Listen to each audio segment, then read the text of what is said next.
জীৱনত মৌনতাই শ্ৰেষ্ঠ শব্দৰে প্ৰায়ে মানুহে দুখ পায় বহুত। দুখ লাগে বহুত আহক জীৱনত, তথাপিও সহিব পাৰে মানুহে। কিন্তু যেতিয়া কোনোবা আপোন মানুহে অন্তৰত আঘাত দিয়ে, সেইটো সহ্য কৰিব নোৱাৰি। আমিও ফুলৰ দৰে কিমান দুৰ্বল নহয়নে? কেতিয়াবা ভাগ্যই ভাঙে আৰু কেতিয়াবা মানুহে ভাঙি থৈ যায়। ইমান দুৰ্বল নহ'ব যে কোনোবাই আপোনাক ধ্বংস কৰিব পাৰে। তাতকৈ ইমান মজবুত হওক যে আপোনাক ধ্বংস কৰিব বিচৰাজন নিজেই ধ্বংস হৈ যায়। তেওঁলোকৰ পৰা দূৰত্ব বজাই ৰাখক, যিয়ে কেতিয়াও নিজৰ ভুল স্বীকাৰ নকৰে।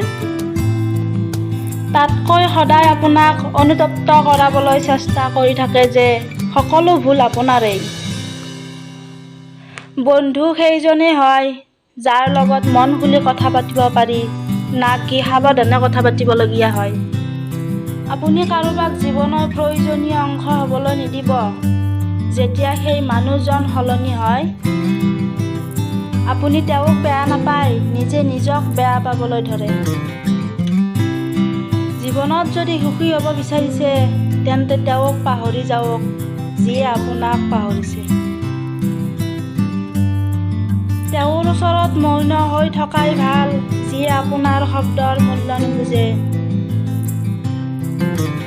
জীৱনত দুজন মানুহৰ বৰ প্ৰয়োজন, এজন যিয়ে পিছৰ ফালে টানি থাকে আৰু এজন যিয়ে আপোনাক আগবাঢ়ি যাবলৈ সাহস দিয়ে। বেলেগক চলোৱাটো আচল বলৱান নহয়, যিয়ে নিজক চলাব পাৰিছে তেওঁহে আচল বলৱান। চেষ্টা কৰিবলৈ এৰি নিদিব, কিয়নো আন কোনোবা সাজু হৈ আছে আপুনি এৰি দিয়া সময়খিনিৰ লাভ উঠাবলৈ। জীৱনত মানুহ অহাটো এটা উদ্দেশ্য থাকে। কিছুমানে আপোনাক ব্যৱহাৰ কৰিব, কিছুমানে আপোনাক শিকাব আৰু কিছুমানে আপোনাক জীৱনৰ সঁচা অৰ্থ বুজাব। য'ত মিছাকৈ কাৰোবাৰ সহায় হয় বা কাৰোবাৰ জীৱন ৰক্ষা পৰে, তেনে মিছা সঁচাতকৈও বহু গুণে ভাল হয়। জীৱনত যদি হকা বধা কৰা মানুহ আছে, তেন্তে তেওঁলোকক ধন্যবাদ দিয়ক, কিয়নো যি বাগিচাত মালি নাথাকে সেই বাগিচা সোনকালে মৰহি যায়। কথাই কথাই খং তেওঁৰ উঠে, যাৰ নিজতকৈ বেছি আনৰ চিন্তা থাকে। সঁচা জীৱনসংগী সৌন্দৰ্যৰ নহয়, মনৰ প্ৰেমিক হয়।